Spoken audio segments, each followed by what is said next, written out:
Many of you guys have wanted to buy drift cars, maybe wanted to build them or buy one that was already built or anything of those types of situations.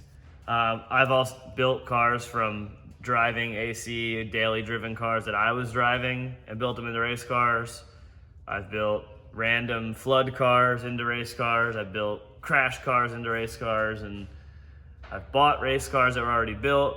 I've bought rolling shells that had cages in them. And I would say either starting from a nice, clean, empty car, like simple, stock, daily driven type deal, or buying a car that was built by someone that knew what they were doing and it has been driven for a couple of years. You know, if you drive a car that someone's been driving for a few years and hasn't had any problems and you know of the car, then you know at least you're getting something that's gonna work. It might not be built to how your standards are, it might be better built than your standards, whatever the case might be. You're gonna save 500 plus hours of setting a car up and buying all these parts and finding all these things, and you're gonna save, you know, at least half the amount of money. You definitely wanna plan on putting at least half of the amount of money you spend on the car back into it to make it the way you want. But if it's running, driving, and doing what it's want, you can get to the track and go shred the way it is. So I bought this E36 from somebody on the East Coast. It was driven at Club Loose for a number of years. Then I went to Ohio and drove some events there with a Pro 2 driver. And it's been around the block and been driven. It's beat, it's super dirty, it's grimy, but it's got a lot of really good parts on it. And I'm gonna give you guys a little tour of it. Underneath the car is so dirty. I really need to pressure wash this. But we've been figuring things out and going through the car. And figuring out little leaks and little fuel system things, and it's been on the dyno a bunch and all that. So I've been waiting to kind of clean it until we've got some bugs worked out. Then we'll clean it and kind of go over everything and make sure, well, we've gone over everything already, but just in general. So starting off, it's got a Slr Kit. This came on it. This is a super old Slr Kit. This is the first generation of the kit that we designed with Slr. It's a water jetted piece with tubular chromo. The issue with this setup and why we changed it pretty quickly after we designed it is any impact from tandem or a hit or whatnot would bend this lower arm. This one's actually bent. This one's been repaired. So basically what the deal is like when you're in tandem and your wheels turn, you know, and you get a hit here, like hit somebody's tire or their bumper or whatever, this water jetted steel had more strength than this tube, so it would bend right here. So we switched to a full arc tubular chromoly piece instead of that. But the knuckle block and the outer tie rod geometry and everything is pretty much the same. This one has little pins that go in there for Ackerman adjustment. Oh no, this one is even older. This one has little slugs. So they're like an oval piece, and it has an offset so you can flip it to get different Ackerman settings. So this design is kind of old, but it's on there, it works. We've kind of modded the caster out to work. I have some tubular arms coming from SLR. Super weird, has an S14 front sway bar. I don't know why the BMW one would fit and work perfectly fine, but for some reason they put an S14 one on. You can tell because the E36 one comes down a lot more, about equal to the bottom of the steering rack. So I'm not really sure why they did that, but they did. You can see some other little miscellaneous things. We got the big oil cooler lines running through here. Looks like there's a little leak from the sandwich adapter, which we'll get and fix and figure out here shortly. Looks like there's also maybe a little leak from the turbo return line. That also seems like it's very close to the exhaust manifold runners. So we might be sleeving that and taking a look at that. R154 gearbox. One thing about this gearbox is that I don't really care for them. I think they shift like a dump truck. They're way overpriced and they're really heavy. But the goal with this car was, like I said earlier, was to go to Japan with it. So having an R154 in it is sweet because if you have any failures, clutch, flywheel, any combination of it, you can just get it in Japan. And you can buy these brand new in Japan too if you ever wanted to be baller and buy a brand new one. Some guys do it over there because they don't want to deal with it. I would be scrummaging parts together and finding a cheap one. Radium 10 micron fuel filter for ethanol. It's 29085, so we want to make sure we get good filtration there. Simple 6AN style lines, like just 3/8, because we're only making like 520, and that's really all we'll ever make on this. I don't need to make any more. The mount kit is pretty interesting. They just use like 3, or it's probably 1/4 inch, I guess, maybe 5/16 steel. It's 1/4 inch, I think, for the mounts. And then they used some pretty crude motor mounts here, and then some SLR like E36 style mounts for there. So they're kind of crude. Steering rack clearance is pretty close. I actually spaced this down when I got it because it was so close I was afraid it was going to rub. Same thing for this side, not with the steering rack, but just the actual mounts are kind of crudely made, but they're in there and they fit well, and they reinforced the subframe while they were at it. This front half of this exhaust is trashed, so we're going to redo this with a new bellow, flex pipe, and some new stainless. Probably do a V-band here to keep this stuff, because this is an OEM style piece. I think it's from CX Racing, maybe, for the downpipe and this. So V-band here, new 3.5 inch all the way back. We built the back half of the exhaust just to quiet it down a bit because it was straight piped. Moving it in and out of the shop at night, the neighbors didn't really love it. And also I don't like loud cars, so we put a muffler on it. 3-inch steel drive shaft. Again, with the R154, we can't run a Jubo on the front. So, you know, I'm gonna end up putting a clutch delay valve in this so we can keep the trans and diff and axles and all that stuff alive forever. At the power level we're at, we're gonna want some sort of dampener between the motor and the wheel, so we'll run a clutch delay valve to slow that down. In the rear, it's got a 3-clutch 188 mil diff. I think the guy before me, Sal, built it. I don't know anything about it. Seems to work really good. I did do one test session with the car. Seems good. When we got it, it had regular stock subframe bushings. So we put some Driveshaft poly ones in there. They're like 90 A hardness, I think. It's on M3 axles and trailing arms. We put, what else did we do? It already had F cabs. So we put, R tabs. So we didn't really worry too much about that, but we have some excessive R-tab brackets that we're gonna put in there to get the toe back in check, so we can run a little bit more toe with 0 camber to get some better tire wear. When I got it, it had about 1.5 degrees of camber, was wearing the inside of the wheels a little bit, so I cranked it out to get back to 0, and then we're at about 0 to a 1/16 out of toe, which we want in this car about an 1/8 inch in, or maybe a 1/4 in, so those excessive brackets are gonna help that.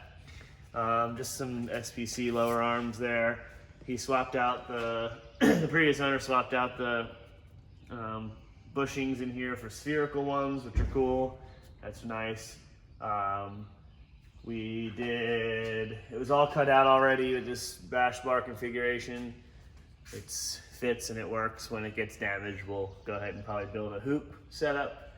So that way there's not so many bars sticking out super far wide. We like to keep it as simple as possible and let the body take some of it. Yeah, 3.5 inch exhaust. We did this muffler in this direction. You guys are probably like, why did he do that? That looks stupid. Well, it's so that we don't have the exhaust exiting the rear for tandem and for running walls. We don't want to smash the exhaust, hurt the turbo, hurt the exhaust, have to be fixing stuff. So we wanted that muffler to quiet it down a little bit. So we added one like a Honda style or Miata style, where it just kind of comes up and then turns down here. So it'll exit out under the bumper and it won't fill the car with too much ethanol fumes. BC 3-ways. These are custom built shocks that I did in 2000. I think the date on them was the beginning of 2016. So they've been sitting in, actually 2015. They've been sitting in a box, and I was like, well, this is a good car to put them on because it's going to go overseas and we want some good adjustable shocks on there. So I checked the nitrogen pressure, all was good, tossed them in the car and set them up. In this car, we're running a 18K front spring and a 9K rear spring in the bucket, which makes it like about a 5.5K rear spring. I run a lot of front spring, because the 1J is real heavy with the turbo kit, oil cooler, intercooler, all that stuff. But the big thing is for front roll stiffness, and that sway bar is not very big, so I'm gonna try to get a bigger bar for the front and play with the spring rates a little bit, but I think between 16 and 18K on the front of these cars is pretty ideal. Gives you good steering feel, gives you a little bit of jacking, and helps keep the weight on the rear of the car. That about sums up underneath the car. Everything else is pretty much stock, pretty simple. We got a spare subframe for it that we're gonna bring over, so that way it's we've got some spare rear suspension parts and all that. Inside the motor is 264 cams, some valve train that I can't remember off the top of my head, Tomei head gasket, ARP studs, it's got bearings in it, I think they were King or ACL. So it's pretty much handled in terms of internals for this power level. Like, I think you're probably good up to about 600 or so at this setup. We're making about 520 and 485 torque. It's a little lazy on spool, but it has a GTX 3582 Gen 2. So each pound of boost it makes a lot of power. So even though it's only making, let's say, 15 pounds of boost at 4,000, it's like 370-ish foot-pounds of torque. And there's a lot more to be gained there. We just have to pulse the solenoid a little bit better and get a little bit more aggressive with the ramp up on the boost control. But I think we're gonna do a lot better with the link, and I imagine we can get to that 400 foot-pound number here at 4,000 and peak torque at about 480 or 500 foot-pounds. It's on a drift motion T4 manifold with the old school HKS, like 50 mil gate that I've also had some problems with, so we're working through some of that. So I'm trying to find one actually right now, which is less than ideal. Couple things we did to the car since we've gotten it. We added an intake pipe that kind of gets it away from the radiator and the fan a little bit into some clean air from the wheel well. Obviously in the rain that's going to be a deal, so I'll have to make a shield or something for the filter. But just getting it away from the heat from the radiator. He had already moved the radiator forward a tick. There's some Flexolite fans on there, which we're probably going to swap out for the new Spalls because they flow about 800 CFM more. Right now the fuel rail is out because we have the injectors sent out to get cleaned because we put that new fuel filter in there and I wanted the injectors to be fresh, but it has ID 1000 injectors, GM coil pack conversion, which I guess is a good thing for these motors, I guess because they usually are batch fire and now this is sequential, so that's kind of nice. We got our 3-way BCs, tossed the quick tuning strut bar that I had laying around on it. I got rid of the blow-off valve. It's got a Mishi intercooler, and this looks like some sort of kit maybe from someone, because it's kind of, there's not a lot of welding and whatnot, so it looks like it's for this maybe swapped car, maybe CX or something, not very sure. We got BKR7E plugs. What else? We got the Radium FST, which is funny because it's in the engine bay.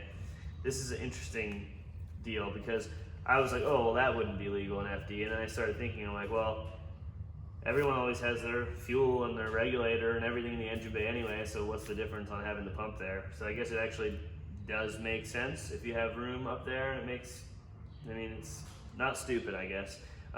Would suck if you got a hit there, but then at the same time, you have your regulator and your lines that are normally mounted on this frame rail there, so I'm not really going to move it or deal with anything right now. It seems to work good. And it's got a 455 pump in there, or 485 pump in there. All the power steering lines and stuff are all AM. It's been, you know, pretty well taken care of. We've got a swirl pot for cooling. It doesn't really have any cooling problems. You know, it runs at about 180 and then gets up to like 215 after 3 or 4 laps. Comes right back down to 180 again. That's good by me, big oil cooler and all that stuff. But I think if I put those new Spalls on there, it'll help keep the temps down even more. But 4 laps at park, everything's pretty much hot. Even our stock M3s are warm at that point, 225, 230. And I know people run these up to like 240. I'm out, I'll run it to 215 and shut it down. It's wrapped with some 3M color. What's this color? Oof, don't know. You know, it'll come to you. Obviously put our signature Rega Masters and some Nittos on there, running 235, 40, 17 front, 255, 40, 17 rear. I run about 80 in the fronts, and we're running about 15 in the rears right now. Inside the car, which I'll show you guys a trick with all your E36 guys. If you pull the pins out of the door, when you want to work on stuff, the doors just come right off. That's not legal in FD. They make you pin them now, but it's nice for when you have to work on stuff. It came with this super old Sparco seat, driver seat, but it's on some decent mounts and whatnot. Some PLX wideband. See, everything's real dirty in here. Some autometer gauges. The handbrake was in a weird position, so I just did a quick track fix here and welded a socket on to get the handbrake to come down. So we have a new handbrake coming for that, new bracket. Switch panel with relays, pretty easily accessible. The M3 gauge cluster, and it does work. TAC and all that stuff seems to work. I don't know if the water temp works, but everything else seems to work. We moved the battery. It was behind the passenger seat.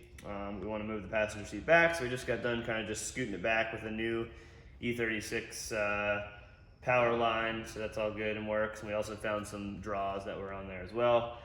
It's a 92 318, so it's one of the lightest cars, but it did still have a sunroof, so that's plugged now with no track. It has, I think it is pretty much a FD legal cage outside of the foot intrusion bars, but the rear subframe is tied in, which is not legal in FD, which is good for us because it's strong and not going to have any failures. Lexan rear windows, so that takes some weight out of it too. The quarter windows are only worth about like 3 pounds each, but the back window is worth about 10. So, you know, together it's about 16 or 18 pounds of savings. Plus, you're not worried about them breaking. It's got click overs. I think they're click overs. There might be replicas, I don't know. It's kind of an old built car, so they could be real. They look okay. And then the rear's all cut out, like we said, with our muffler set up. It's had a couple smashes, but you know, from the outside, it still looks pretty good outside of this bar. So I think 2F started making this back piece, so maybe I'll get one of those and take a look at it. Little M3 wing. Oh no, sorry, it's a E39 M5 wing that they make for E36s that is sold on eBay for like $8. So, yeah, it's got a nice firewall set up, which is cool. A lot of this stuff is like, that firewall is a day's worth of work, and it's just done already. It's like, and I got a pretty good deal on this car, so I don't mind putting we'll probably end up putting about $1,500 into it to get it the way I want. And then, depending on when we put the new link in it or not, that'll be another, $700, I think. And then, basically, if we can't get the turbo to spool fast enough with that, we might sell that turbo, which could be like a 750, almost 800 horsepower turbo, and we'll put a smaller one on there, and we'll probably make back some of our money even. I would like to put like a 58 or 60 mil turbo on it, maybe like a G25 550, and just have the power be turned down to like 450 on pump gas. 450 in this car would be plenty, especially at Ebisu and the tracks in Japan. 450 would be a monster. So, but we want to see if we can get this big turbo to work so we can run less boost, and the motor will be a little bit happier, and we don't have to pull turbo and all that crap and deal with swapping it, remapping, all that. So that's the E36, the new 1J beater car that's going to go to Japan once we get it all figured out. Let me know what you guys think. You don't have to like or subscribe, I don't give a shit. So just comment and let me know what you think.